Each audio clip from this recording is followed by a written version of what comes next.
बिस्मिल्लाहिर्रहमानिर्रहीम, अस्सलाम वालेकुम नाज़रीन। आप देख रहे हैं प्रोग्राम सिटी एट 10 और मैं हूं आपकी मेज़बान अना यूसुफ। इस दुआ और इस उम्मीद के साथ कि अल्लाह ताला हम सब के लिए आसानियां पैदा करे और हमें आसानियां बांटने की तौफीक अता फरमाए। आज के शो का आगाज़ कर लेते हैं और आगाज़ में जिक्र मैं करना चाहूँगी मौजूदा सिचुएशन जो कि इस वक्त ख़तरनाक होती चली जा रही है। कोरोना की बिगड़ती सूरत हाल, उस पर अब स्कूल्स की जानिब से जो एक नई हिकमत अमली सामने आई और साथ ही साथ तंबीह की गई है कि अब जो स्कूल खुला नज़र आया उसको मुकम्मल तौर पर 3 माह के लिए सील कर दिया जाएगा। मार्केटों के हवाले से भी आपको बताते चले कि हिकमत अमली बार बार वज़ह की जा रही है कि 6 बजे मार्केटें बंद की जाएंगी। तो आगे चल के हम डिटेल में ज़रूर ये चीज़ें जो है वो डिस्कस करेंगे। मौजूदा जो कोविड की सूरत हाल है, पेशेंट्स कितने एक दिन में रिपोर्ट हुए हैं, ये भी आपको बताएंगे। फिलहाल इससे पहले कि हम सेगमेंट्स की तरफ चलें, प्रोग्राम का आगाज़ करें, आज के पहले सेगमेंट से जान लेते हैं शहर का मौसम कैसा रहेगा। तो मौसम की सूरत हाल डिटेल में बताने के लिए इंटरैक्टिव की जानिब चलती हूँ और टेम्परेचर आपको बताती हूँ जी। पूरा दिन टेम्परेचर कैसा रहने वाला है, वीकेंड है तो वीकेंड का मौसम कैसा होगा आज दिन भर। सबसे पहले सुबह 10 बजे से आगाज़ कर लेते हैं। इस वक्त बाहर का टेम्परेचर है जी 25 डिग्री सेंटीग्रेड और वेदर है सनी। इसके बाद आगे बढ़ते हैं, 12 बजे का मौसम आपके सामने है, टेम्परेचर रहेगा 29 डिग्री सेंटीग्रेड और वेदर होगा सनी। इसके बाद 3 बजे का मौसम चेक कर लेते हैं जी, 32 डिग्री सेंटीग्रेड टेम्परेचर रिकॉर्ड किया जाएगा। नेक्स्ट आगे बढ़ते हैं और आगे देख लेते हैं, शाम 6 बजे 28 डिग्री सेंटीग्रेड टेम्परेचर रिकॉर्ड किया जाएगा। रात 9 बजे का मौसम आपके सामने है, टेम्परेचर होगा 24 डिग्री सेंटीग्रेड और वेदर होगा जी क्लाउडी, यानी रात को मौसम खुशगवार होगा और मौसम हमें कदरे बेहतर भी देखने में नजर आएगा। आगे बढ़ते हैं, शामिल करते हैं आज की टॉप स्टोरीज। तो आज की लीड खबर हमारे पास है जी, रात गए 8 आला अफसरान के तबादले, captain retired Usman commissioner Lahore बन गए हैं।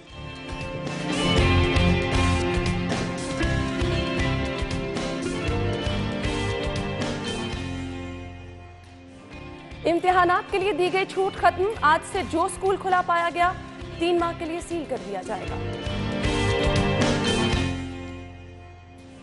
घी, चीनी और दालों के बाद डबल रोटी भी 5 से 10 रुपए महंगी।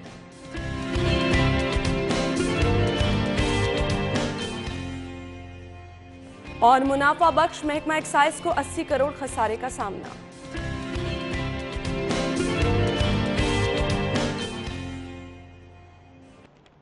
जी तो नाज़रीन, टॉप स्टोरीज आप जान चुके हैं, इन खबरों को हम डिटेल में डिस्कस करेंगे। स्टूडियो में हमारे साथ हमारे सीनियर रिपोर्टर कज़ाफ़ी भट्ट साहब मौजूद हैं, उन्हें खुशामदीद कहेंगे। अस्सलाम वालेकुम भट्ट साहब। वालेकुम अस्सलाम। क्या हाल चाल है आपके? अल्लाह का शुक्र। भट्ट साहब, कोरोना की मौजूदा सूरत हाल बड़ी ख़तरनाक होती चली जा रही है, क्या कहेंगे? कमेंट चाहिए, फिर आज की पहली खबर की तरफ बढ़ते हैं। तुसी डबल रोटी महंगी कराती, मैं उन सोचना मैं डबल रोटी खानी बंद करना, तुसी कोरोना ते मैनू लै गए हो आंदे नाल ही। सबसे ज्यादा खतरनाक ये चीज है। कौन सी? क्या आप महंगाई को ज्यादा खतरनाक? नहीं, कोरोना खतरनाक है। कोरोना खतरनाक। बाहर निकली आप मार्केट में? कहीं गई हैं? मैं गई हूँ बाहर 2 दिन पहले। तो आपको कोरोना नजर आया कहीं? बिल्कुल नहीं आया है, बिल्कुल नहीं। तो फिर स्कूल बंद कर दे, जो मर्जी कर दे। कोरोना का ये अवाम बड़ी खतरनाक है। कोरोना माफिया मांग रहा है, माफिया मांग रहा है। पाकिस्तान मैं ताड़ी जान छड़ देंगा, सिर्फ 1-2 दिन दे दो। चलिए जी, आगे चल के हमने मौजूदा सूरत हाल जो है वो आपके साथ डिस्कस करनी है और आपको बताना है कि किस तरह से जो ग्राउंड रियलिटी है वो खतरे की घंटी बजा रही हैं। अभी एक बार फिर से अहम खबर से आपको आगाह करते चलें। अहम खबर हमारे पास है जी, chairman urban river Ravi project Rashid Aziz ने इस्तीफा दे दिया है। एक बार फिर से आपको इस अहम खबर से आगाह कर रहे हैं। चीफ सेक्रेटरी को जो है ये इस्तीफा भी उनकी जानिब से भिजवा दिया गया है। बट साहब, आपका एक कमेंट चाहिए इस खबर पे, क्या कहेंगे? देखें, जो मेरे पास इत्तला आई है उसके मुताबिक इनकी तनख्वाह बंद करके इनका ओहदा एजाजी कर दिया गया था और काफ़ी अरसे से वो इस कोशिश में थे कि इसके ऊपर दोबारा बहाली हो जाए, लेकिन वो नहीं हुआ। उसके बाद आज इन्होंने नोटिस पीरियड दे के सबसे पहला काम यही किया है कि अपना इस्तीफ़ा भिजवा दिया। लेकिन मेरा ख्याल है कि प्राइम मिनिस्टर इनका इस्तीफ़ा कबूल नहीं करेंगे, इनको राजी कर लिया। और ऐसा कोई वजह भी बताई नहीं ना गई, ये जाती वजह? जाती वजह डेफिनेटली वो वजूहात थोड़ी वो उसके अंदर लिखेंगे जी मेरी तनख्वाह बंद हो गई थी तो मैं इंजते। लेकिन मेरा जाती ख्याल है, जो मेरे सोर्स हैं वो कह रहे हैं कि चूँकि अभी रिज़ाइन गया है, प्राइम मिनिस्टर बड़े कंसर्न है इस प्रोजेक्ट के हवाले से। लास्ट टाइम भी आए थे तो इस प्रोजेक्ट के ऊपर उनकी पूरी इस वक्त उनकी गहरी नज़र है, कंट्रोल कर रहे हैं सारे मामलात को और आपने इनको लगाया। मेरा ख्याल है कि इनको मना लिया जाएगा, ये इनको मना लिया जाएगा, यानी खासी अहमियत रखते हैं वो इस प्रोजेक्ट के लिए। जिसने प्रोजेक्ट शुरू किया है ना, देखें वो इसकी एक एक चीज़ से वाकिफ़ है। Exactly. तो मेरा ख्याल है कि अगर कोई ऐसा कोई बहुत ज़्यादा बड़ी वजह नहीं है तो मेरा ख्याल है कि ऊपर से 3 माह का नोटिस पीरियड है, फौरी रिज़ाइन भी नहीं है कि मेरे वंगे फटाफट रिज़ाइन दे के लो जी मैं चला जे कार, नहीं, 3 माह का नोटिस पीरियड है। इसका मतलब है कि लचक है, लचक है, उस लचक को दूर कर लिया जाएगा। लाए काम मुकम्मल करवाएं। वैसे तो ये ਵੱਡਿਆਂ ਦਾ ਪ੍ਰੋਜੈਕਟ ਹੈਗਾ, ਤੁਹਾਡੇ ਮੇਰੇ ਦਾ ਆਇਆ, ਇਹਨਾਂ ਦਾ ਕਿਸੇ ਦਾ ਕੋਈ ਕੰਮ ਨਹੀਂ ਗਾ, ਇੱਥੇ ਉਹਨਾਂ ਲੋਕਾਂ ਨੇ ਆ ਕੇ ਰਹਿਣਾ ਜਿਨ੍ਹਾਂ ਕੋ ਵੱਡੇ ਹੀ ਥੱਦੇ ਹੈਗੇ ਨੇ। सही जी नाज़रीन, आपको अहम खबर से आगाह कर दें, लेकिन जैसे कि भट्ट साहब कह रहे हैं कि इसमें लचक है तो आगे देखें आने वाला वक्त जो है, क्योंकि 3 माह के नोटिस पीरियड पे ये इस्तीफा दिया गया है और वजूहात एज सच मेंशन नहीं की गई, जाती वजूहात की बिना पर इस्तीफा दिया गया है। तो अब हम जिक्र कर लेते हैं आज की लीड स्टोरी जो हमारी है जी। रात गए 8 आला अफसरान के तबादले हुए हैं। Captain retired Usman commissioner Lahore तैनात कर दिए गए हैं। बिलाशुबा कैप्टन उस्मान की खिदमात का एतराफ़ भी हम करते हैं। जिस तरह से उन्होंने कोरोना के दौरान सेक्रेटरी हेल्थ के तौर पर अपनी खिदमात सर अंजाम दी, जिस तरह के उन्होंने DC लाहौर के तौर पर अपनी खिदमात अंजाम दी, फूड अथॉरिटी के हवाले से अगर बात की जाए तो उनका नाम पेश रहता है। क्या कहेंगे भट्ट साहब?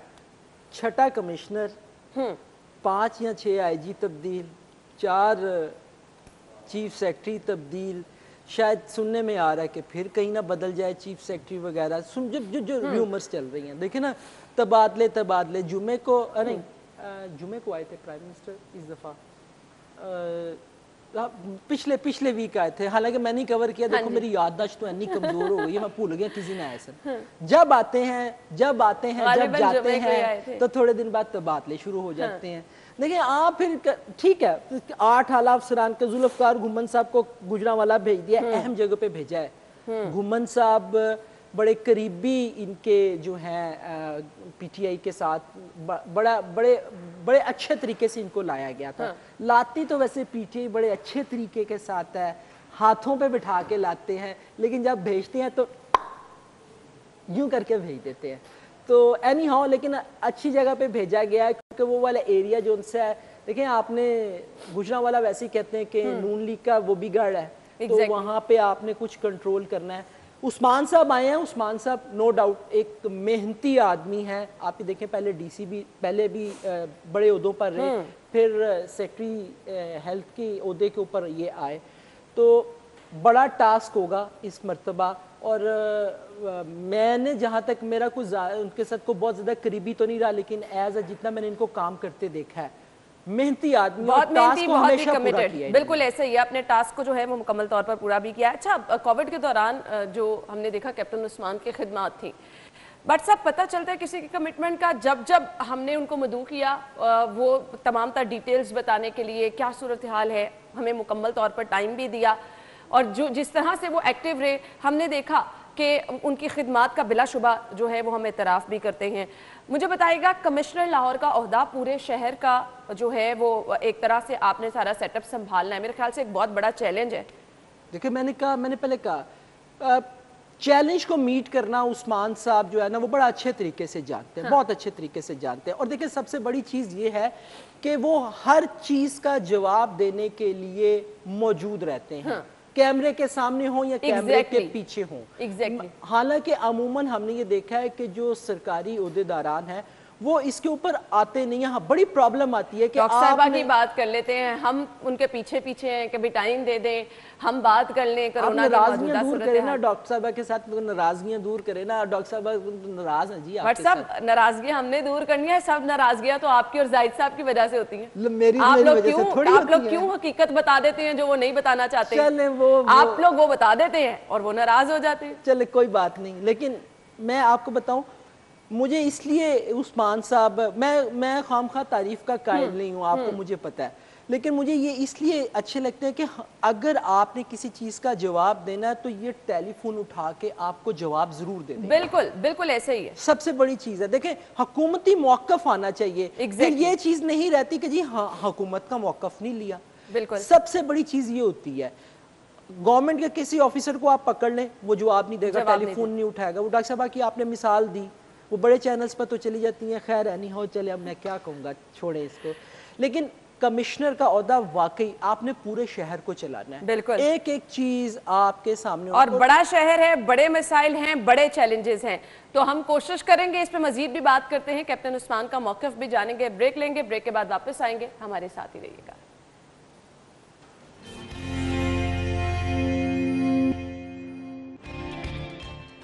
ब्रेक के बाद आपको एक बार फिर से खुश आमदीद कहेंगे और हम बात कर रहे थे आज की लीड स्टोरी के हवाले से। कैप्टन रिटायर्ड मोहम्मद उस्मान को कमिश्नर लाहौर तैनात कर दिया गया है। इससे कबल हमने उनकी खिदमात का एतराफ़ करते हुए बिलाशुबा उनको खराज तहसीन भी पेश किया। जिस तरह से कोरोना के दौरान उन्होंने सेक्रेटरी सेहत के तौर पर अपनी खिदमात सर अंजाम दी हैं, हर प्लेटफॉर्म पर आगे बढ़कर उन्होंने कोरोना के लिए खिदमात को सर अंजाम दिया और हर जगह पर जैसा कि हम अगर बात करें अवेयरनेस के हवाले से तो भरपूर किरदार कैप्टन रिटायर्ड मोहम्मद उस्मान की जानिब से अदा किया गया।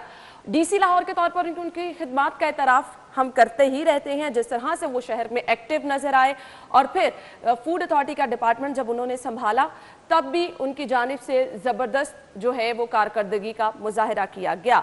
और अब एक बड़ा चैलेंज है और कमिश्नर लाहौर उन्हें तैनात किया गया है, तो कैप्टन उस्मान से ही जान लेते हैं कि इस बड़े चैलेंज को वो किस तरह से लेंगे और कितने तैयार हैं। अस्सलाम वालेकुम कैप्टन उस्मान साहब, गुड मॉर्निंग, क्या हाल चाल है आपके? जी वालेकुम अस्सलाम जी, बहुत बहुत शुक्रिया जी, मैं ठीक हूँ, आप खैरियत से हैं? अल्लाह का लाख लाख शुक्र है। सबसे पहले तो आपको बहुत बहुत मुबारकबाद, बहुत बड़ा ओहदा है बिलाशुबा। हमने देखा कि आपने जो भी कमांड संभाली आपने बाखूबी जो है अपनी खिदमात सर अंजाम दी हैं और उसके हम सभी लोग मुतरफ भी हैं। कैसे देखते हैं, कितना बड़ा चैलेंज समझते हैं, क्योंकि पूरे लाहौर की जिम्मेदारियां हैं, बड़ा शहर है, मसाइल भी बड़े हैं, लोगों की उम्मीदें भी आपसे बहुत ज्यादा हैं। जी सबसे पहले तो जी बहुत बहुत शुक्रिया आपकी गुड विशेस का। और जहाँ तक आपने बात की, ऑब्वियसली ना सिर्फ मेरे लिए एजाज की बात है, मुझे ये बहुत बड़ा चैलेंज है। इससे पहले जब भी मौका मिला कोशिश की अपनी बसात के अंदर कि जितना ज़्यादा पब्लिक सर्विस डिलीवरी को बेहतर किया जा सके। अल्लाह ताला ने मदद की जहाँ भी रहा। यहाँ आके अब जारी बात है मैग्नीफाइंग ग्लास और माइक्रोस्कोप ज़रा ज़्यादा फोकस हो जाएगा, तो ऑब्वियसली मैं तो अपनी पूरी कोशिश करूँगा कि जो एक एक्सपेक्टेशंस हैं लोगों को, दोस्तों को, अहबाब को और सर्विस को, इंशाल्लाह ताला उनको पूरा करूँगा। और जहाँ आपने प्रायोरिटीज़ की बात की तो लाहौर मेरी नज़र में इस वक्त लाहौर के जो दो बड़े मसाइल हैं वो सफाई और डेवलपमेंट के हैं। बहुत सारी सड़कें जो है वो टूट फूट का शिकार है, लाहौर के अंदर गंदगी बहुत ज़्यादा है।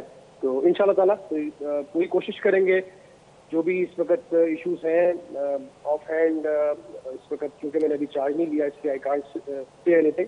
अच्छा कैप्टन उस्मान साहब, ये कहिएगा आपने एज ए डीसी भी काम किया, फूड अथॉरिटी की अभी आपने कमांड संभाली, आपने सेक्रेटरी सेहत के तौर पर भी काम किया, क्या समझते हैं ये ओहदा उनसे किस तरह से डिफरेंट है और आपके लिए क्या वाकई एक बड़ा चैलेंज होगा कि आपने शहर के कर्ता धर्ता के तौर पर कमांड संभालनी है, मसाइल इतने ज्यादा हैं, आपको लग रहा है कि यह वाकई एक बहुत बड़ा चैलेंज है आपके लिए?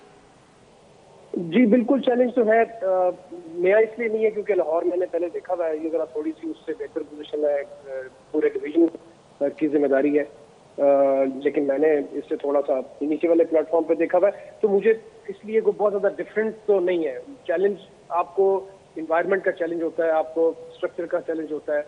इंशाल्लाह ताला वो चैलेंजेस हम मीट करेंगे। जो बाकी आपने पोजीशंस की बात की, हर पोजीशन के अपने डायनामिक्स होते हैं। एक पब्लिक सर्वेंट, एक अच्छे पब्लिक सर्वेंट का ये काम होता है कि वो जिस पोजीशन में जाए वहाँ पर सबसे पहले तो उन मसाइल को समझे। अगर आपके पास कोई बैकग्राउंड नॉलेज हो, पहले अगर आपने काम किया हो तो आपको ऑब्वियसली उसका फायदा होता है कि आप बिल्कुल जीरो से स्टार्ट नहीं करते। हेल्थ बिल्कुल एक डिफरेंट सब्जेक्ट था। हेल्थ जब मैंने ज्वाइन किया तो इंसिडेंटली डेंगू का एपिडेमिक आया हुआ था पूरे पंजाब में। पहले 2-3 महीने मुझे पिंडी में जाकर स्टेशन होना पड़ा क्योंकि वहाँ बहुत ज़्यादा हालात ख़राब थे। अल्लाह ताला ने इज्जत रखी, उस पेंडेमिक से निकले। उससे निकले ही थे कि आपके सामने ये एक बहुत बड़ा पेंडेमिक आ गया जो कि इस सदी का सबसे बड़ा पेंडेमिक है, बल्कि शायद इस पिछली सदी और इस सदी का सबसे बड़ा पेंडेमिक है। इंसान की लिविंग मेमोरी का सबसे बड़ा पेंडेमिक था। अभी भी उससे निपट रहे हैं और ये आगे हमारा जो लिविंग स्टाइल है, हमारा जो गवर्नेंस का स्टाइल है उसको इन्फ्लुएंस करता है। उसको सही। कैप्टन उस्मान साहब ये कहिएगा, जिस तरह से लाहौरिये जो हैं वो ऑलरेडी बहुत परेशान हैं, शहर में महंगाई है और दीगर मसाइल इतने ज़्यादा हैं, महंगाई कंट्रोल करना लोगों के बस से बाहर हो चुका है, आप क्या समझते हैं, लोगों से इंटरेक्शन कितनी जरूरी है? क्या आप इंटरेक्शन रखेंगे लाहौरियों से, उनके मसाइल सुनेंगे, लाहौरी के क्या पुरुम्मीद रहें? जी बिल्कुल। देखें, अगर आपको लोगों के मसाइल पता ना हो, अगर आपको इश्यूज का पता ना हो, तो फिर आप उनको फिर कौन से इश्यूज को सॉल्व करेंगे? So it is very important कि आप लोगों को अवेलेबल हो, और ना सिर्फ अवेलेबल हो बल्कि इजीली अप्रोचेबल हो, वो आपको अपनी बात पहुंचा सकें और आप उनको मसाइल को हल कर सकें। अगर ये नहीं है तो फिर तो आपको पता ही नहीं होगा कि शहर में क्या हो रहा है। बिल्कुल ठीक है, आपने इशूज बताए हैं, इंशाल्लाह ताला पूरी कोशिश करेंगे अपने पुराने तजुर्बे को भी सामने रखते हुए। गवर्नमेंट ने ये जो जिम्मेदारी दी है इसको सही तरीके से निभाने की पूरी कोशिश करूंगा। आपके चैनल ने पहले भी लाहौर के मसाइल हाईलाइट करने में एक मेजर रोल प्ले किया है। मैं उम्मीद करता हूँ कि अब भी आप ये इश्यूज हमारे सामने लाएंगे और अपनी वसात में हम इंशाल्लाह ताला उनको रिजॉल्व करेंगे। इंशाल्लाह हम अपनी कोशिश करते रहेंगे और बहुत सारी उम्मीदें हमें भी आपसे वाबस्ता हैं। कोई मैसेज देना चाहेंगे हमारे प्लेटफॉर्म से आप? मैसेज तो जी इस वक्त यही है कि जो भी आप लोगों को मसाइल हैं, इंशाल्लाह ताला हम मुख्तलिफ मीडियम्स के साथ आपके साथ इंटरेक्ट करेंगे। लाहौर के जितने भी इश्यूज हैं प्लीज उनको बताइए, और आई प्रॉमिस कि मैं एज अ पब्लिक सर्वेंट जो मेरी ड्यूटी है उसको इंशाल्लाह ताला आपकी एक्सपेक्टेशंस के मुताबिक निभाऊंगा। पहले भी लाहौर में रहा हूँ, बहुत सारे लोग मुझे जानते हैं, और एक नया अपॉर्चुनिटी मिली है, थोड़े सीनियर पेडेस्टल के ऊपर मिली है।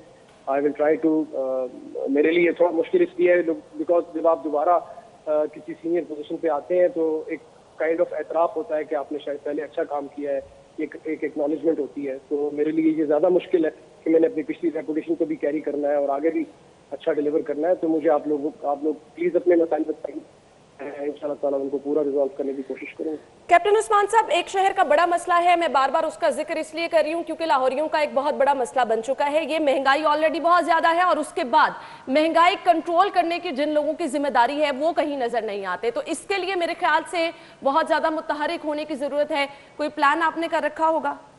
जी इंशाल्लाह आपको इम्प्रूवमेंट नजर आएगी और आपको वाज़ेह फर्क नजर आएगा। लोगों की जो महंगाई के हवाले से जो लोगों के इश्यूज हैं, ओवर प्राइसिंग के जो मामलात हैं, आपको इंशाल्लाह विजिबल डिफरेंस नजर आएगा। आपको एडमिनिस्ट्रेशन न सिर्फ काम करती हुई नजर आएगी बल्कि लोगों की तरफ से भी आपको ये फीडबैक मिलेगा कि मसाइल जो है हल हो रहे हैं। ठीक है, कोरोना के दिनों में हमने आपको देखा, अभी भी आप बहुत ज्यादा एक्टिव थे, तो क्या आप ये भी जिम्मेदारी कि शहर में कोविड को भी कंट्रोल करना है, ये भी आप इसी तरह से जारी रखेंगे एज ए कमिश्नर लाहौर भी? जी ऑब्वियसली अगर हमने कोविड कंट्रोल ना किया तो फिर हमारी जिंदगी मुश्किल है। हम बहुत सारे इश्यूज जो है उनको लेके चल ही नहीं सकते। रोजमर्रा की जिंदगी को इम्पैक्ट करता है कोविड, और हमें अब कोविड के साथ अपनी जिंदगी गुजारनी है। जहाँ पर भी जरूरी हुआ वहाँ कोविड को ऑब्वियसली हम इग्नोर नहीं कर सकते।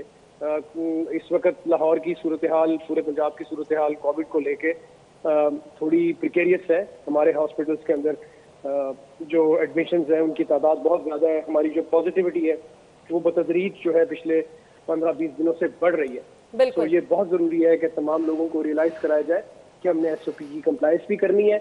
और टेलीफोन लाइन ड्रॉप हो गई है। Thank you so much. Captain Usman साहब हमारे साथ मौजूद थे। एक बड़ी जिम्मेदारी जो है उनके सपोर्ट आई है और खासे वो पुर उम्मीद भी नजर आ रहे हैं अपनी जिम्मेदारियों को लेकर, और इस अज़्म का इजहार भी उनकी जानिब से किया गया है। चाहे वो कोरोना की सूरत हाल है उससे निपटने के लिए भी वो जो है हम तनगोश रहेंगे। शहर में बड़ा मसला जो महंगाई का है, उनका कहना है कि आप देखेंगे कि बड़ी इंतजामी तब्दीली आई है और उनकी जानिब से भरपूर कोशिश की जाएगी शहर में महंगाई को भी कंट्रोल करने के हवाले से। तो wish you good luck. Thank you so much. आपने हमें वक्त भी दिया और बताया कि किस तरह से आप अपनी ड्यूटीज को लेके पुरअज़्म भी हैं।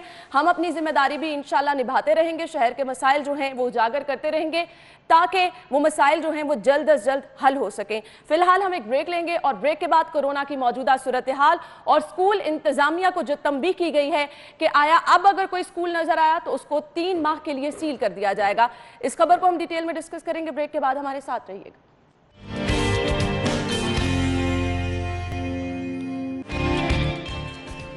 ब्रेक के बाद आपको एक बार फिर से खुश आमदीद कहेंगे। और ब्रेक में हम बात कर रहे थे कि मौजूदा कोरोना की सूरत हाल जो है वो किस तरह से बिगड़ती चली जा रही है। अपडेट्स गुज़श्ता 24 घंटे की मैं आपके साथ शेयर करती चलूं जी।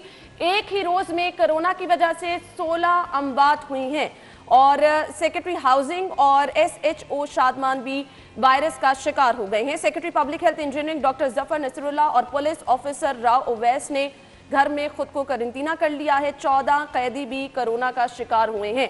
तो आप देख सकते हैं किस तरह से तेजी से एक बार फिर से वायरस के फैलाव में शिद्दत आ रही है। और बार बार ये चीज मैं यहाँ पे मेंशन करती जा रही हूँ कि जिस तरह से डॉक्टर असद असलम ने हमें वाज़ेह तौर पे बताया कि अब वायरस के साथ, कोरोना वायरस के साथ जो पेशेंट अस्पतालों में आ रहे हैं उनको डायरेक्ट ऑक्सीजन पे शिफ्ट करना पड़ा है, यानी वायरस की शिद्दत इस कदर ज्यादा है।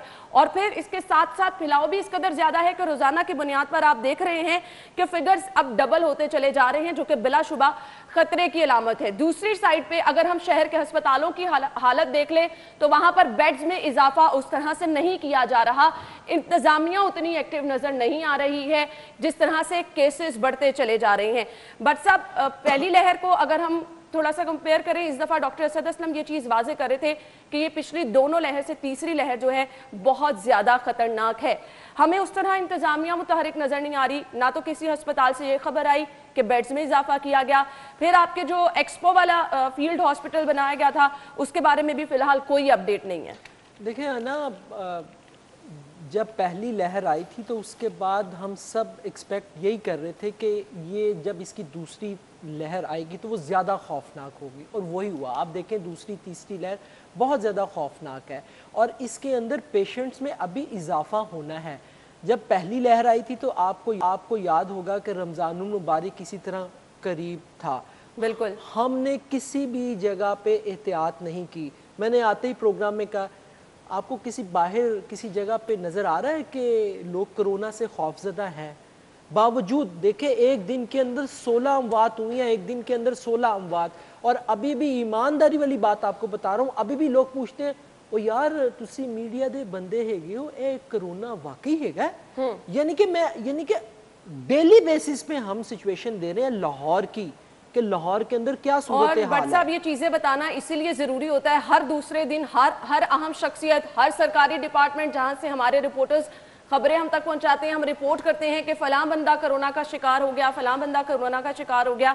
मकसद क्या होता है? लोगों को बताना कि किस तरह से शिद्दत आ रही है फैलाव में, तो आपने एहतियात करनी है। लेकिन आपको एहतियात उस तरह से नजर नहीं आती। देखिए एहतियात कर ही कोई नहीं रहा। आप यकीन करें, देखें मुझे समझ नहीं लग रही कि क्या हम इस बात के मुंतजिर हैं, मैं नहीं ये लफ्ज़ कहना, क्या हम इस बात के मुंतजिर हैं कि कोरोना वायरस हमारे घरों के अंदर भी घुस जाए, यानी कि हर बंदे के घर के अंदर घुस जाए।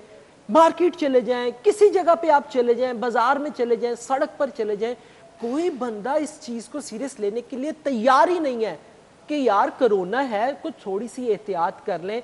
अच्छा, सरकार की तो आप बात ही ना करें, मेरी बात सुने, सरकार की क्या बात करनी है? आप सरकार की बात कर रहे हैं, आप लॉकडाउन में देख लें कितनी संजीदगी नजर आ रही है। बट साहब, कंट्रोल अगर हमने कोरोना को करना है तो हमने जो स्टेप्स उठाए हैं, जो इनिशिएटिव लिए हैं, वो चाहे हमने लॉकडाउन की सूरत में लिए हैं, चाहे स्कूलों की बंदिश की सूरत में लिए हैं, उसमें भी हमें संजीदगी अब करनी है ना। उसमें भी आपने अपने सिर्फ अहकामात जो हैं वो जारी कर दिए, उसको आप संजीदगी से नहीं ले रहे। अच्छा, इस सारी सिचुएशन के अंदर ना, ऑनेस्टली आपको बताऊं, सारी सिचुएशन के अंदर सरकार बेचारी है, मजलूम है। वो बेचारी अहकामात देती है, उसके ऊपर अमल दरामद ही नहीं होता। बहुत ही मजलूम है, ईमानदारी वाली बात है। शायद मजलूम छोटा लफ्ज होगा। आप ये देखें, किसी हद तक वो दुरुस्त है। अब देखें इम्प्लीमेंट करवाना, अब वो सख्ती करे तब मसला है, सख्ती ना करे तब मसला है। दरमियान में वो फंस ही गई है, सैंडविच बन गई है ये हुकूमत। बट साहब, मैं यहाँ पे अगली खबर भी ऐड कर लेती हूँ, क्योंकि स्टूडेंट्स का, पेरेंट्स का बहुत ज़्यादा कंसर्न रहता है। इम्तिहानात के लिए दी गई छूट को ख़त्म कर दिया गया है और आज से जो भी स्कूल खुला पाया गया उसको 3 माह के लिए सील कर दिया जाएगा। ये जो फैसला किया गया इम्तिहानात के हवाले से, कैसे देखते हैं आप इस फैसले? देखिए, फैसला करना नहीं होता, उसके ऊपर इम्प्लीमेंट करवाना भी है। जो छोटे छोटे स्कूल हैं वहाँ पे अभी भी क्लासेस लग रही हैं, अभी भी क्लासेस हो रही हैं। आपने पहले ऑनलाइन क्लासेस का कॉन्सेप्ट दिया, ऑनलाइन पेपर्स की छूट दी थी और उसकी आड़ में बहुत सारे स्कूलों ने अपने स्कूल खोल भी रखे एग्जैक्टली और अभी भी खुले हुए हैं, अभी भी खुले हुए हैं। देखिए असल चीज़ है इम्प्लीमेंटेशन करवाना। सरकार जब इम्प्लीमेंटेशन करवाना चाहे तो वो करवा सकती है, अगर वो करवाने में संजीदा हो। लेकिन चूंकि स्कूल माफिया बड़ा स्ट्रॉन्ग माफिया ना, बहुत स्ट्रॉन्ग माफिया है, इसको काबू करना बड़ा मुश्किल काम है। और मेरा ख्याल है कि इसको ये करना पड़ेगा। और नया जो डीसी आया है, मेरा ख्याल है कि सबसे बड़ा टास्क इसके लिए ये है। ओ सॉरी कमिश्नर, सॉरी माजरत, कमिश्नर साहब जो आए इनके लिए सबसे बड़ा टास्क यही है। कोरोना के ऊपर, कोरोना एसओपीज के ऊपर इम्प्लीमेंटेशन करवाना भी एक बड़ा टास्क है। आप ये देखें, क्योंकि ना तो लोग मानने को तैयार हैं, ना तो मार्केटों में कोई भी एसओपीज को फॉलो करा रहा है। आप रात को निकल जाए, मैं आपको बताऊं पिछले दिनों रेस्टोरेंट्स वालों ने धरना दिया था, ठीक है, राइट है उनका, इसमें कोई दो राय नहीं है। लेकिन आप मुझे बताएं, आप किसी भी शहर में रात को निकल जाए, सब रेस्टोरेंट्स के ऊपर खाना सर्व हो रहा है, टेबलें लगी हुई हैं बाहर, सारा खाना खा रहे हैं, सारे खाना खा रहे हैं। मैं मानता हूं कि बेरोजगारी है, लोगों का कारोबार नहीं चल रहा। मैंने उस वक्त भी कहा था, अब फिर कहता हूं, इस कारोबार का, उन पैसों का क्या फायदा कि जब आप ही ना हो और आपको तंदुरुस्ती ना हो, क्योंकि तंदुरुस्ती है तो आपको सभी कुछ अच्छा लगता है। इस खबर को मुझे वाइंड अप करना है। शहर में मौजूदा कोरोना की सूरत हाल भी हमने डिस्कस कर लिया, आपको बता दिया ग्राउंड रियलिटी क्या है, अस्पतालों में कितनी स्पेस है वो भी आपके साथ शेयर कर दिया कि इनफ जगह नहीं है। इसके बाद आपने क्या करना है, आपने सिर्फ और सिर्फ एहतियात करनी है और अपने आप को महफूज रखना है। फिलहाल ब्रेक, और ब्रेक के बाद दोबारा आएंगे, हमारे साथ रहिएगा।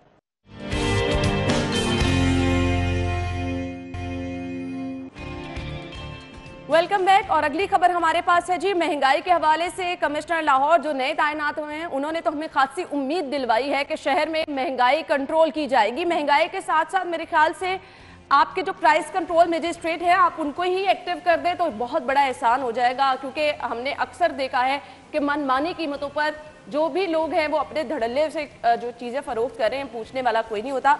घी, चीनी और दालों के बाद जबर रोटी भी 5 से 10 रुपये महंगी हो गई है। 15 रुपये वाली 4 पीस की ब्रेड जो है वो 20 रुपए की हो गई है। अब इससे आप अंदाज़ा कर सकते हैं कि सुबह के नाश्ते में लोग अब मुश्किल से ही ब्रेड की खरीदारी जो है वो कर सकेंगे। बड़ी फैमिलीज वाले लोग किस तरह से मैनेज करेंगे?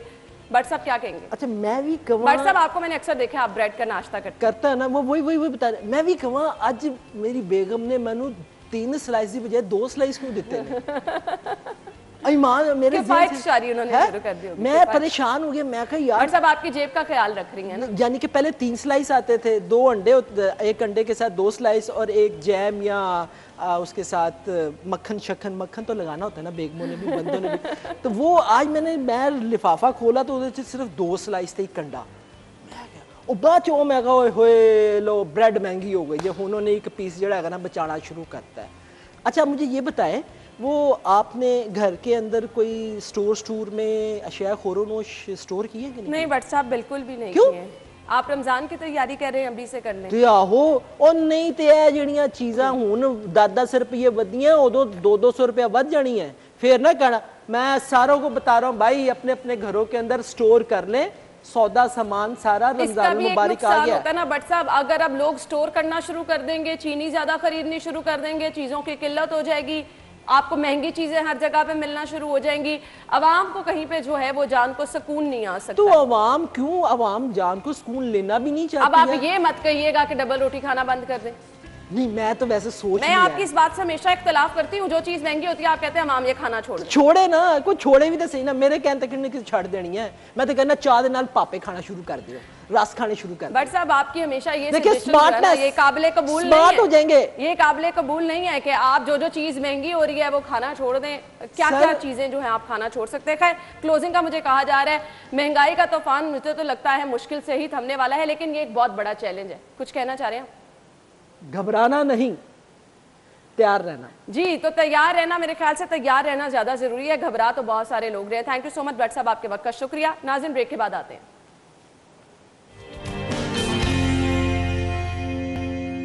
ब्रेक के बाद आपको एक बार फिर से खुश आमदीद कहेंगे। और बार बार जिक्र हम जिस बात का कर रहे हैं वो है कोरोना की मौजूदा सूरत हाल, क्योंकि ना तो शहरी उस पर उस तरह से संजीदगी से अमल दरामद कर रहे हैं, ना ही हुकूमत की संजीदगी हमें उस लेवल की नजर आ रही है जिस तरह से होनी चाहिए। खैर एक छोटी सी कोशिश हमारी टीम ने की और एक सर्वे किया।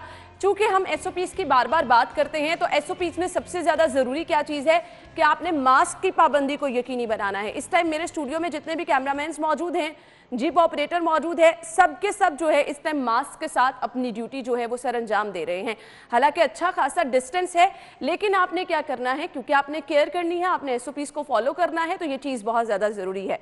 खैर, हमने कोशिश की और बाहर गए और जाना लोगों से ये कि जिन्होंने मास्क पहना है उन्होंने क्यों पहना है, जो मास्क नहीं पहन रहे वो क्यों नहीं पहन रहे। तो लोगों के रवैये, लोगों का इस पे रद्द अमल क्या था, आपको पहले वो दिखाते हैं।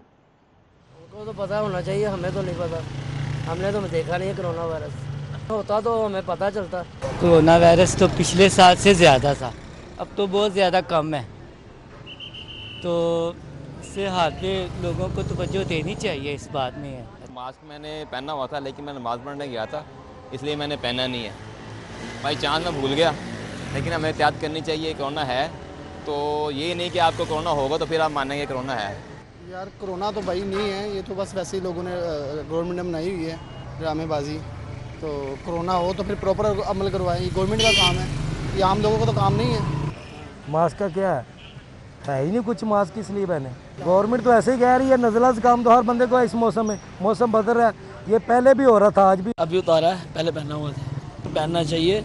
ये कोई लोग गलत समझ रहे हैं कि ये कोरोना। मजमूई तौर पर शहरियों का रवैया हमने क्या पाया, गैर संजीदा, जो कि कोरोना फैलाव की एक बहुत बड़ी वजह बनता जा रहा है। ये चीजें आपके साथ शेयर करने का मकसद क्या है कि सिर्फ और सिर्फ आप ये समझ लें कि corona is very much there, हर रोज केसेस बढ़ रहे हैं, एहतियात की बहुत ज़्यादा ज़रूरत है।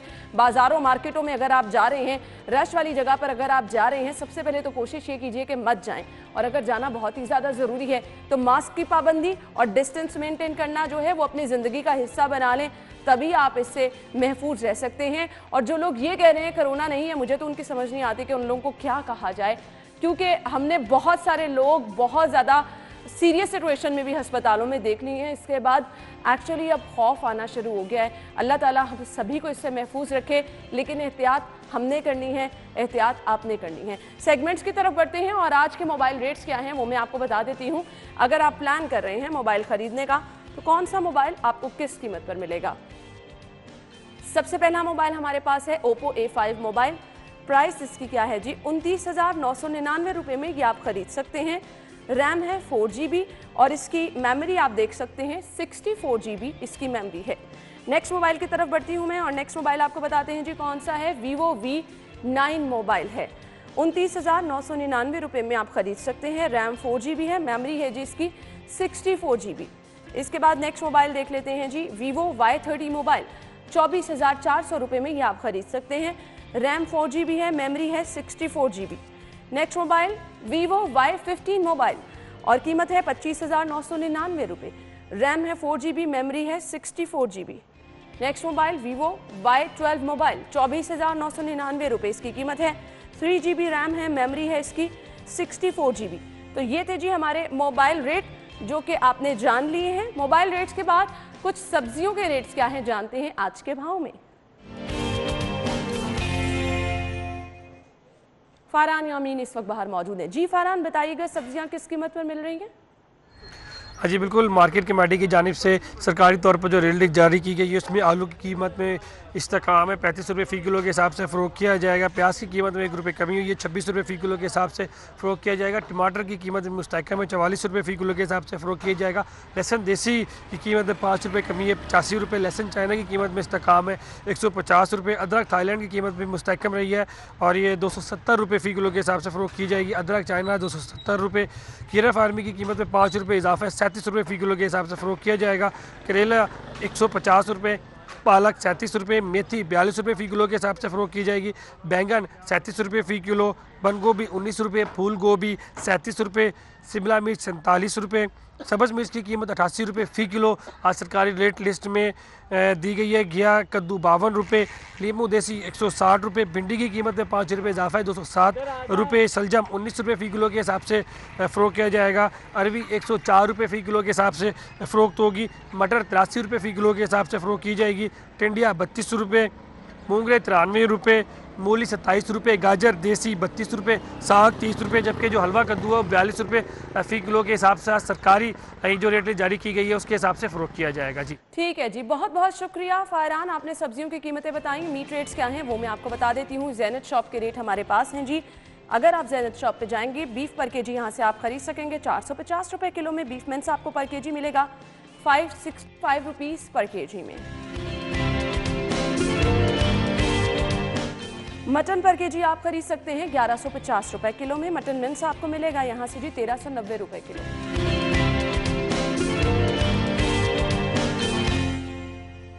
चिकन के रेट क्या हैं वो भी मैं आपको बता देती हूँ। सरकारी निर्खनामे के मुताबिक जिंदा मुर्गी मार्केट में आपको मिलेगी 208 रुपये किलो में। इसका बना हुआ गोश्त आपको मिलेगा 302 रुपये किलो में। इसके बाद जी हमारे पास है एग रेट्स, वो मैं आपको बताती चलूँ। सबसे पहले होगी हमारे पास रिटेल प्राइस। रिटेल प्राइस के मुताबिक आप अंडों की खरीदारी कितनी कीमत में कर सकते हैं ये मैं आपको बताऊं। सबसे पहले 166 रुपये दर्जन में रिटेल प्राइस के मुताबिक आप अंडों की खरीदारी कर सकते हैं। इसके बाद आगे बढ़ते हैं और देख लेते हैं होलसेल के रेट क्या हैं। 2 रुपये की कमी के साथ 164 रुपये दर्जन में आप अंडों की खरीदारी कर सकते हैं। नेक्स्ट आगे बढ़ते हैं जी, गोरमे पे अगर आप जा रहे हैं तो गोरमे से 165 रुपये दर्जन में आप अंडों की खरीदारी कर सकते हैं। ये जी हमारे पास ये होलसेल के रेट जो कि हमने आपके साथ शेयर किए हैं। रिटेल प्राइस भी बताई है और आपको बताया है गोरमे पे अगर आप जा रहे हैं तो किस कीमत पर आप अंडों की खरीदारी कर सकते हैं। आगे बढ़ते हैं, अपने अगले सेगमेंट की तरफ चलते हैं, जान लेते हैं माल का हाल। करेंसी रेट्स क्या हैं आपको दिखाते हैं।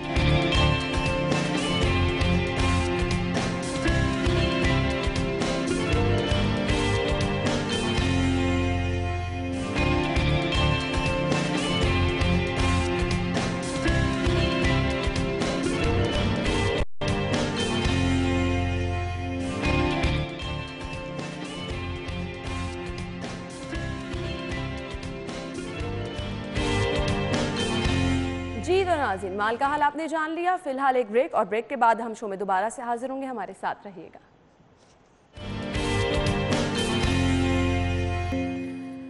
ब्रेक के बाद स्टूडियो में आपको एक बार फिर से खुश आमदीद कहेंगे और आज के प्रोग्राम के इस हिस्से में हम बहुत ही स्पेशल किस्म के डिस्कशन करने वाले हैं। मैंने बहुत ही कम देखा है कि हम इस टॉपिक पे बात कर रहे हों, जो कि वक्त की अहम ज़रूरत है।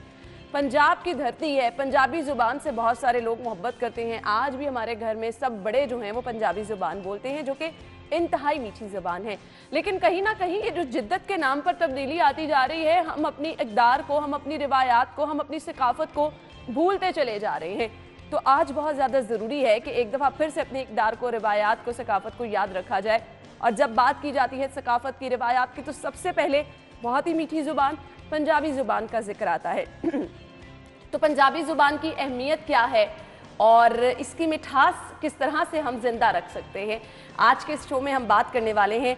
हमारे साथ हमारी मेहमान जो मौजूद हैं, तारुफ मैं आपके साथ कराना चाहूँगी। DG Punjab institute of language, art and culture doctor Sughra Sadaf साहिबा ने हमें ज्वाइन किया है। अस्सलाम वालेकुम डॉक्टर साहिबा। वालेकुम सलाम। क्या हाल चाल है आपके? बिल्कुल ठीक, और आपने इतना अच्छा इंट्रो दिया है, मैं तो बड़ी हैरान हूँ। नहीं, खुश हूँ, खुशी से। थैंक यू सो मच, बहुत बहुत शुक्रिया आपका। डॉक्टर साहिबा, मैंने जैसे कि कहा कि रिवायात, इक़दार, सकाफत, ये किसी भी कौम की पहचान होती है। बिल्कुल। तो आपको नहीं लगता कि हम जिद्दत के नाम पर कुछ अपनी रिवायात, अपने इक़दार को पीछे छोड़ते चले जा रहे हैं? मेरा ख्याल है कि जिद्दत तो बुरी चीज़ नहीं है, लेकिन अगर आपके कदम आपकी ज़मीन पर मजबूती से जमे हों तो दुनिया के रंगों को अपनाते हुए आप अपनी धरती से दूर नहीं होते। तो हमारा तो ये आलम है कि हमें पता ही नहीं है कि हमारे अपने रंग क्या हैं। बिल्कुल। और हमारी पहचान क्या है, और पहचान और रंग और कल्चर सारा ज़बान से जुड़ा होता है। बिल्कुल। जब तक आप अपनी ज़बान को नहीं अपनाते तो आप फिर आपका कोई कसूर नहीं है। पहचान है ना किसी भी कौम की, ज़बान तो आपकी पहचान है। क्योंकि ज़बान के साथ ही कल्चर जुड़ा हुआ है, ज़बान के साथ सकाफत और बाकी आपकी रहन सहन सब कुछ। तो ज़बान को अपनाना बहुत ज़रूरी है, पंजाबी ज़बान को। सही। मुझे अब ये बताइएगा, बड़ी मीठी ज़ुबान है पंजाबी, हमेशा कहा जाता है, कि पंजाबी ज़ुबान बहुत ही रस घोलती ज़ुबान है, तो मुझे बताइएगा हम क्यों इसकी मिठास को समझने को तैयार नहीं है। अपने कोर्स का हिस्सा इसको जो है लाजमी ऑलरेडी है, लेकिन मेरे ख्याल से बहुत ज़रूरी हिस्सा इसको बना लेना चाहिए। हाँ, नहीं, मेरे ख्याल है कोर्स का हिस्सा नहीं है, जिसकी वजह से हमारे बच्चे अभी तक इससे लाजमी मजमून के तौर पे नहीं है, आपने ऑप्शनल रखा जी है। लेकिन ऑप्शनल तो ये है ना कि वो FA BA की सतह पर जाकर बच्चे पढ़ते हैं, वो भी नंबरों के लिए उनको चाहिए होता है। तब आपकी ये ज़बान जो है वो तरक्की करेगी जब आप प्राइमरी से इसको लाजमी करेंगे। जिस तरह आपका उर्दू का कायदा लाजमी है, उसी तरह इसको लाजमी करें। हमने तो ये भी सुजेशन दी थी कि उर्दू के कायदे को ही आधा कर दिया जाए, आधा मादरी ज़बान में और आधा उर्दू में कर दिया जाए। तो मेरा ख्याल है कि हमारी, आप देखें कि पाकिस्तान में और पंजाब की जब आप बात करते हैं तो हमारे जितने बड़े सूफ़ी शायर हैं उन्होंने पंजाबी ज़बान में लिखा, ठीक है, इसलिए कि सूफ़ी हमेशा जो ज़मीन की ज़बान है, धरती की ज़बान है, उसमें कलाम करता है। इसमें तसन्नो नहीं होता, आपको सोचना नहीं पड़ता, आपके अंदर से फर एक आबशार की तरह चीज़ें निकलती हैं। एक सवाल आपने पूछा था कि हम दूर क्यों हो रहे हैं। दूर होना आज की बात नहीं है कि आज हम दूर हो रहे हैं, ये तो एक मेरा हाल है कि सदियों पुरानी बात है। कई 3-4 सदियों से ये हमारे साथ खेल खेला जा रहा है जो पंजाब के साथ, और ये अंग्रेज़ के दौर से शुरू हुआ था कि जब ज़ाहिर है कि अंग्रेज़ ने पंजाब को ग़ुलाम बनाना था। तो जब भी आपने किसी कौम को ग़ुलाम बनाना होता है तो पहले आप उसकी ज़बान छीनते हैं, कल्चर छीनते हैं, उससे आप उसका मोराल डाउन कर देते हैं। जब आपको, अब मैं कहूँगी कि आपकी जो ज़बान है, मैं अंग्रेज़ी बोल रही हूँ, आप उर्दू बोल रही हैं, अंग्रेज़ी बड़ी शान की ज़बान है, तो आपने खुद ही एक अजीब तरह के एहसास कमतरी का शिकार हो जाना है। तो पंजाब को एहसास कमतरी का शिकार बनाने के लिए और उन पर हुकूमत करने के लिए उन्होंने कहा कि जो पंजाबी जाहिलों की ज़बान है, और जहाँ भी अंग्रेज़ गया वहाँ उसने अंग्रेज़ी के साथ मादरी ज़ुबान को तरक्की दी। जिस तरह सिंध में, यहाँ पे उसने फोर्ट विलियम कॉलेज बनाया लाहौर में उर्दू के लिए, और पंजाबी का जो कायदा था वो वापस लेते थे और उसको ज़्यादा पैसे देते थे बजाय जिससे असला वापस लेते थे। आप देखिए उस दौर का कोई पंजाबी का कायदा हमें नहीं मिलता, सिर्फ सोयस लाइब्रेरी में एक कायदा है जहाँ मैंने 2-3 दफ़ा रब्ता किया, अभी तक वो मिल नहीं सका। तो जब पंजाबी ज़बान लाजमी ज़बान थी तो 100% शरह खानगी थी। उसके बाद ये हुआ कि बच्चा स्कूल में कुछ पढ़ता है, घर में कुछ बोलता है। अभी भी आप देखें 75% आपकी आबादी जो है वो गांव में रहती है, और वालिदैन इतने उस तरह की उर्दू या बाकी ज़बानों से नाबलद हैं, लेकिन उनको आपका शाह हुसैन, आपका वारिस शाह ज़बानी याद है। तो एक दिन में जब आपको डिक्लेयर कर दिया गया कि पंजाबी जाहिलों की ज़बान है, तो जिनको ये हिफज थे मियाँ मोहम्मद बख्श, वो तो जाहिल हो गए। तो फिर हमारे ड्रामों में आपने देखे कि एक पूरी वो चली है, पूरी जो है ना एक सीरीज इस तरफ आने वाली थी कि हम छोटे छोटे थे, हमने पंजाबी जुबान में खुसूसी शोज, टॉक शोज देखने, ड्रामेज ऐसे होते हैं और लोग टाइम निकाल के वो देखते भी थे। लेकिन बेटा उसमें ड्रामों में एक ये भी हुआ ना कि मैंने कहा कि फिर वो जो एक रवश चल पड़ी ना पंजाबी को दबाने की, वो ख़त्म नहीं हुई। कि हमारे यहाँ ड्रामों में किरदार पंजाबी को जो दिया जाता था वो या माली का था या ड्राइवर का था या मजदूर का था। मतलब है कि वो उसको भी एक जाहिल दिखाना मकसूद था कि जो आपका बाबू है, जो अफसर है, जो उर्दू बोलता है, और जो आपका कोई काम करने वाला है वो पंजाबी बोलता है। हर बंदे की अपनी अहमियत है। लेकिन फिर लोगों ने कहा कि हम अपने आप को तहजीब याफ्ता किस तरह शो करें। तो हमारे यहाँ अक्सर आप जैसी प्यारी बच्चियाँ जो हैं वो जब बाहर निकलती हैं तो एक बिल्कुल अनपढ़ बंदा को टांगे वाला, टांगे का तो आज रिवाज नहीं रहा, रक्शे वाला, वो जो बिल्कुल अनपढ़ है उसके साथ भी उर्दू बोलेंगी, इसलिए कि उन्होंने ये दिखावा करना है कि हम बड़े मुअज़्ज़ब हैं। और ये हमारी साइकी में था, हमारी साइकी में। तो अब मेरा ख्याल है कि आज के दिन आप जैसे बच्चे जो हैं हमारे, वो ज़्यादा इस चीज़ को, हकीकत को समझने लगे हैं कि हर कौम की पहचान होती है। और पाकिस्तान बनने से पहले ये पख्तून और बलोच और पंजाबी और सिंधी कौमें थीं, इनका अपना कल्चर था, इनकी अपनी ज़बानें थीं जो सदियों से ये सिलसिला कर रहे थे। इन्होंने मिलकर पाकिस्तान बनाया, पाकिस्तान ने इन्हें नहीं बनाया। इसलिए ये जो गुलदस्ता है, इस गुलदस्ते को कायम रहना चाहिए।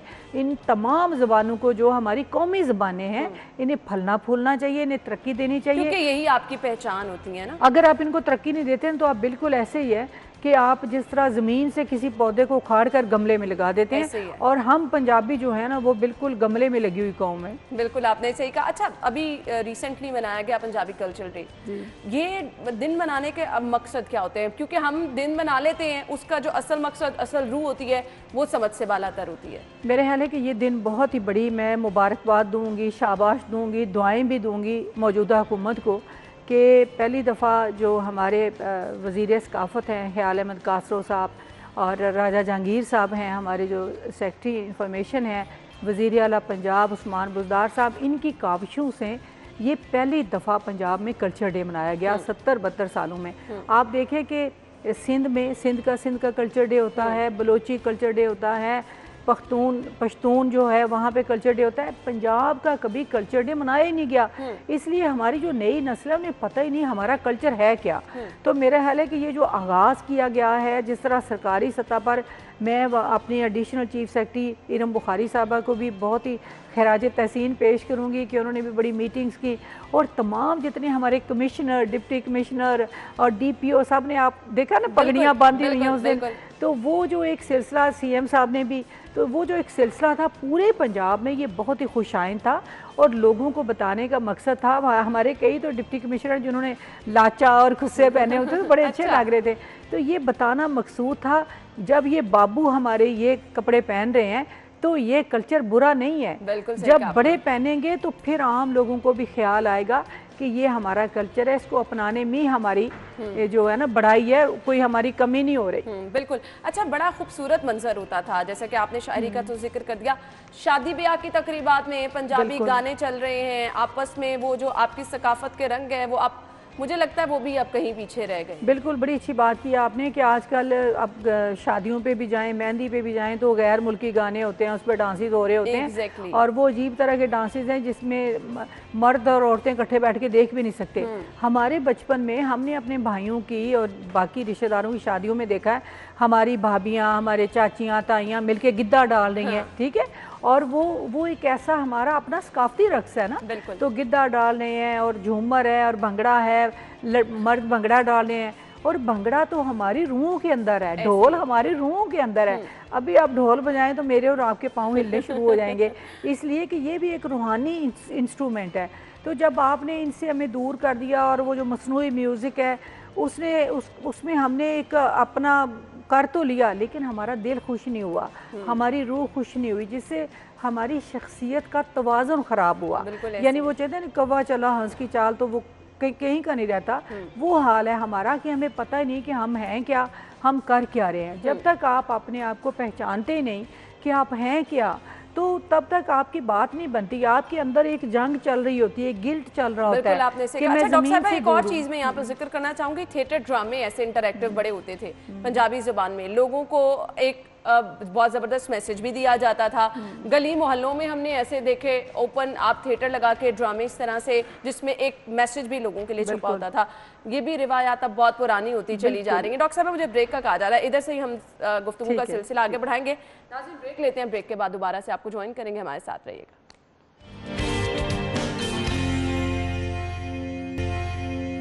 ब्रेक के बाद आपको एक बार फिर से खुश आमदीद कहेंगे। डॉक्टर सुगरा सदफ साहिबा हमारे साथ मौजूद हैं और हम पंजाबी ज़ुबान की अहमियत पर, मिठास पर रोशनी डालने की कोशिश कर रहे हैं। डॉक्टर साहिबा, मैंने बात की कि हम ओपन एयर थिएटर ऐसे देखते थे, बड़े होते थे, पंजाबी ज़ुबान में एक बहुत ज़बरदस्त मैसेज भी मिलता था, लोग उसको इंजॉय भी करते थे। क्यों ये चीज़ें कम हो गई हैं? अच्छा अना, जो ओपन एयर थिएटर आप बात करें या स्ट्रीट थिएटर बात करें, जब गाँव की बात करते हैं, और जिस तरह आलम लोहार साहब ने और मुख्तलिफ लोगों ने ये शुरू किया था, आशिक जट साहब ने, ये लोग गांव-गांव जाते थे और जाकर एक तरह से लोगों की तरबियत भी करते थे, दास्तानों के ज़रिए दास्तानें सुनाते थे, और हमारी दास्तानों में इखलाकी जो कदरें हैं वो उनकी बड़ी तालीम दी जाती थी। और फिर वो लोग जब देख के उठते थे, रोते भी थे, हंसते भी थे, और इन दोनों चीज़ों से आपका कथारसिस हो रहा होता है। अगर आप ना रोएं ना हंसें तो आप पत्थर बन जाते हैं ना। तो ये जो आर्ट है हमारा, फ़नून लतीफ़ा है, ड्रामा है, इसको देखकर आप दोनों कैफियतों से गुजरते हैं और आपकी शख्सियत एक हल्की फुल्की हो जाती है। अब ज़ाहिर है कि ज़माने के साथ साथ जब आपका मीडिया आ गया, TV इतने ज़्यादा आ गए, तो वो चीज़ें कम हो गई, लेकिन उनकी अपनी अहमियत है। क्योंकि आप जब टीवी पे एक ड्रामा देखते हैं और एक सामने ड्रामा देखते हैं, जब आप किरदार आपके सामने है तो वो बिल्कुल एक मुख्तलिफ कैफियत होती है। बिल्कुल ऐसे ही है, तो मेरा नेचर है ना, आप पे वो चीज़ ज़्यादा असर कर जाती है। तो मेरा ख्याल है वो करना चाहिए और उसके लिए ज़रूर कोशिश करनी चाहिए, होना भी चाहिए, और ये बड़े बड़े इदारे जो कर रहे हैं इनको करना चाहिए। बाकी जो थिएटर मुख्तलिफ हवाले से हो रहा है अभी भी, वो भी उस तरह का नहीं रहा जो कभी होता जो था, असल उसकी रूह होती थी। अच्छा डॉक्टर साहब, मुझे स्पेशली कहा गया है कि जो मुश्किल पंजाबी ज़ुबान है ना, अब उसको हम ज़्यादा टीवी वगैरह पे देख रहे हैं। पहले अगर दौर की बात की जाए, जैसे दिलदार परवेज भट्टी साहब शो करते थे तो आसान पंजाबी का इस्तेमाल किया जाता था, जो आम फहम थी, लोगों को बहुत आसानी से समझ आ जाती थी। आप नहीं समझती ज़रूरी ये है कि हम पंजाबी में अगर शोज़ कर रहे हैं, कोई बातचीत कर रहे हैं, तो वो आसान होनी चाहिए? केड़ी मुश्किल ज़ुबान बोली है इसे दसो। अली साहब ने पूछो। नहीं, मेरा ख्याल है कि बिल्कुल ही, अगर आप हमारी उर्दू और पंजाबी ज़ुबान में तो बड़ा इश्तराक है ना। एक तरह से वो कहा जाता है कि पंजाबी से ही उर्दू निकली है। बाज़ औक़ात लोग मैसेज करते हैं, जी इसको उर्दू में क्या, पंजाबी में क्या कहते हैं। मैंने कहा ये पंजाबी का लफ्ज़ है, उर्दू ने अपनाया है इसको। तो इसलिए मेरा ख्याल है कि अगर आप बिल्कुल ही एक दो लफ्ज़ उसमें पंजाबी का लगाएं और बाकी उर्दू बोलते जाएं तो वो तो ज़बान नहीं होगी ना। लेकिन बहरहाल ये सवाल आपका अपनी जगह रेलिवेंट है कि ज़बान वो ही बोलनी चाहिए जो मतरूक ना हो, यानी जिसको नई नस्ल या आम लोग समझने में इतना तरद्दुद का शिकार ना हो। अगर कोई ऐसा लफ्ज़ लिखें जिसके लिए आपको डिक्शनरी की ज़रूरत पड़े, तो वैसे डिक्शनरी भी आप ज़रूर कंसल्ट करें पिलाक वाली, ताकि अब आपने डिक्शनरी का जिक्र कर ही दिया तो ये कहिएगा, अगर आपने उर्दू ज़बान सीखनी है ऑनलाइन आपको डिक्शनरी मिल जाएगी, अंग्रेज़ी सीखनी है आपको हेल्प में मिल जाएगी, आप अंग्रेज़ी ज़बान सीखना शुरू वहाँ से कर देते हैं। पंजाबी आप ऐसे नहीं सीख सकते, क्यों? बिल्कुल नहीं सीख सकते हैं। अभी हम इस पर कोशिश कर रहे हैं। अभी PDF हमने अपनी जो हमारी डिक्शनरी है उसका बना लिया। तमाम जो पिलाक की तकरीबन 100 के करीब किताबें हैं उनको हम PDF के ज़रिए शेयर कर रहे हैं ताकि लोग घरों में बैठ के उनको पढ़ सकें। इसके अलावा जो ऑनलाइन पंजाबी सिखाने का एक सिस्टम है उसको भी डेवलप किया है। इसकी ज़रूरत है बहुत ज़्यादा। उसको भी किया गया डेवलप और इंशाल्लाह नेक्स्ट मंथ से वो शुरू हो जाएगा। तो बाकी जो डिक्शनरी की ज़रूरत तो हमेशा रहती है। देखिए मुख्तलिफ अल्फाज हैं। आप अगर अंग्रेज़ों को जो बड़े हम समझते हैं उनको अंग्रेज़ी आती है तो अंग्रेज़ी में कितनी डिक्शनरियाँ हैं। बिल्कुल, क्योंकि हर बंदा हर लफ्ज़ नहीं समझ सकता, और फिर जो लफ्ज़ों नए लफ्ज़ वजूद में आते रहते हैं। मसलन अगर आप उर्दू की बात करते हैं तो उर्दू में हम पंजाबी के कई लफ्ज़ इस्तेमाल करते हैं, वो ओन कर लेती है ज़बान। इसी तरह पश्तो के, इस तरह बलोची के। तो मेरा ख्याल है डिक्शनरी की ज़रूरत रहती है और उसको उससे इस्तेफादा करना भी चाहिए ताकि आपके इल्म में इजाफा हो और आपको पता चले कि ये रूट्स कहाँ से लफ्ज़ की आ रही है। सीखने के अमल को अगर आप जारी रखें तो आपकी शख्सियत में भी निखार इसी तरह से आता रहता है। डॉक्टर साहिबा, मैसेज क्या देना चाहेंगी देखने वालों को? जी मेरा पैगाम यही है कि आप अपनी पंजाबी ज़बान में मैसेज। अच्छा, बहुत शुक्रिया कि तुसी अपनी ज़मीन नाल, अपनी धरती नाल मुहब्बत करो और अपने आप नू वड्डा समझो, अपना मोराल उच्चा करो। ये ना कहो कि मैं पंजाबी ज़बान बोल रहा तो मैं मेरी शायद कोई असीयत घट हो गई। असी पूरी दुनिया च गए, स्पेन, चाइना, एडे एडे वड्डे मुल्क अपनी ज़बान बोलते हैं, तरक्की भी कर ली है उन्होंने और उन्होंने कोई एहसास कमतरी नहीं। ऐसे सब तो पहला तुसी देखो कि बुल्ले शाह की ज़बान असी बोलनी है, मियाँ मुहम्मद बख्श की ज़बान बोलनी है। किड्डे वड्डे सूफी ने जिन्होंने पूरी दुनिया तर्जमे हुए ने। और मैं दो शेर हुण सुना के तुहाडे कोल इजाज़त लैनी आ कि इश्क समुंदर तर के वेखां, इंज भी पैंडा करके वेखां, और तैनू वेख के जी पैनी आ, जे आखें ते मर के वेखां। खूबसूरत। और जी करदा है अपने अथरू ओदी अख विच धर के वेखां, और नैना दी झोली विच मुखड़ा ऐदर कर मैं भर के वेखां। कमाल, आपने तो जाते जाते मेला लूट लिया है। बहुत बहुत शुक्रिया, thank you so much, thank you so much. नाज़रीन, हम ब्रेक की तरफ चलते हैं, ब्रेक के बाद आपको ज्वाइन करेंगे, हमारे साथ ही रहिएगा। इंतहाई खूबसूरत आवाज़, इंतहाई खूबसूरत अंदाज आपने देख ही तो लिया है, लेकिन मैं बताती चलूँ कि मैं उभरता हुआ सितारा हरगिज़ नहीं कहूँगी, क्योंकि मुख्तलिफ प्लेटफॉर्म पर हमने इनको कामयाबी के झंडे गाड़ते देखा है। All Pakistan music conference winner भी हैं और बैटल ऑफ बैंड के भी विनर रह चुके हैं। All Pakistan national song competition के पोजीशन होल्डर हैं। हमारे साथ आप देख तो चुके हैं, हमारे मेहमान मौजूद हैं। सौलत जैदी, उन्हें खुशामदीद कहेंगे। अस्सलाम वालेकुम। वालेकुम अस्सलाम। इतना बहुत शुक्रिया आपके इस प्यारे से इंट्रोडक्शन का। और दूसरा जिस तरह आपने मुझे इस शो पे इनवाइट किया है उसके लिए बहुत शुक्रिया अदा करता हूँ, क्योंकि मैं खुद इस प्रोग्राम का बहुत बड़ा फ़ैन भी हूँ, आपका भी फ़ैन हूँ। बहुत बहुत शुक्रिया। रियली ऑनर्ड कि आपने मुझे इनवाइट किया इस प्रोग्राम के ऊपर। और सौलत के बारे में मैं यही बताती चलूँ कि ये सिर्फ अच्छा और बहुत खूबसूरत गाते नहीं हैं, खूबसूरत दिखते नहीं हैं, ये हमारी टीम का हिस्सा भी रह चुके हुए हैं और ये बहुत ज़बरदस्त काम भी करते हैं। इंतहाई मेहनती और जिसे कहते हैं ना कि काम की लगन रखने वाले ये वो हैं। और नौजवान जब इस तरह के हों तो आपको उनको मिल के बहुत खुशी होती है, उनको दिखाकर बहुत खुशी होती है, क्योंकि दूसरे लोगों के लिए ये मोटिवेशन होती है। सौलत ने सिंगिंग का आगाज़ कैसे किया, यहाँ से हम स्टार्ट कर लेते हैं। कैसे आगाज़ किया? हमें जी बचपन से मुझे शौक़ था गाने का, और मैं अपने बड़े भाई तनसीर जैदी उनको फॉलो भी करता था। ऑब्वियसली छोटा होता है बड़े को हमेशा फॉलो करते हैं, तो बेसिकली पहले जो शौक़ हुआ वो बड़े भाई को हुआ था गाने का। हमारे पेरेंट्स हमें बाहर नहीं जाने देते थे, तो हमें खेलने के लिए घर पे हम खेलते थे या कोई को करिकुलर एक्टिविटी तौर पे हमारे पास सिर्फ सिंगिंग ही होती थी।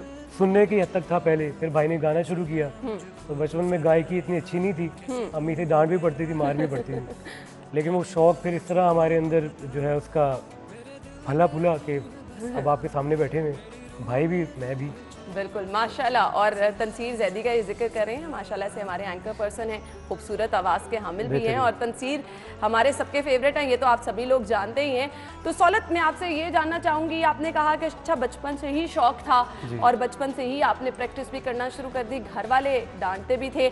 अब तो जब माशाल्लाह इतना खूबसूरत गा रहे हैं, मुख्तलिफ OST हैं जिनके आपने गाने भी गुनगुनाए हैं, आप घर वालों को प्राउड तो फील होता होगा?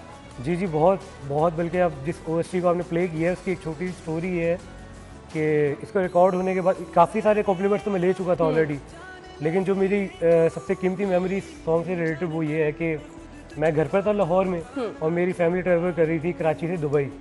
तो कराची एयरपोर्ट पे ये जो इतनी भी स्क्रीन्स लगी हुई थी उन पर मेरा सॉन्ग प्ले हो रहा था। सही।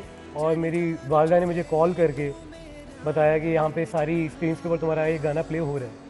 तो वो एक मेमोरी जो है ना वो मुझे याद पड़ता है कि ये मेरे लिए काफी वो मेमोरी नहीं होती, वो आपको स्टार वाली फीलिंग आना शुरू हो जाती है। जब वालिदैन आपको कह रहे हो, पेरेंट्स जब आपको कह रहे हो ना, तो आपको बड़ा वो प्राउड सा, क्योंकि दुनिया तो आपकी तारीफ कर देती है, पेरेंट्स आपकी मुश्किल से करते हैं। पेरेंट्स आपकी मुश्किल से तारीफ करते हैं। अच्छा मुझे ये बताइएगा, जैसा कि माशाल्लाह हमने आपको गाते हुए देखा है, आवाज़ इतनी खूबसूरत है, अंदाज इतना खूबसूरत है, कुछ फ्यूचर प्लान्स भी आपने कर लिए होंगे कि अब आपने आगे ये कर रहे हैं, क्योंकि उम्मीदें आपकी फिर जब आप एक स्टेप्स बाय स्टेप आगे बढ़ना शुरू होते हैं ना, तो आपकी कोशिश होती है कि बस अब सफ़र जो है वो ऊपर की तरफ जाना चाहिए। बिल्कुल ऐसे ही मेरे प्लान्स हैं, बहुत सारी चीज़ें स्ट्रीमलाइन भी की हुई हैं, प्रोजेक्ट्स हैं काफ़ी सारे जिनके ऊपर ऑलरेडी मैं काम कर रहा हूँ, लेकिन एट द एंड यकीन मेरा अल्लाह ताला की ज़ात के ऊपर है।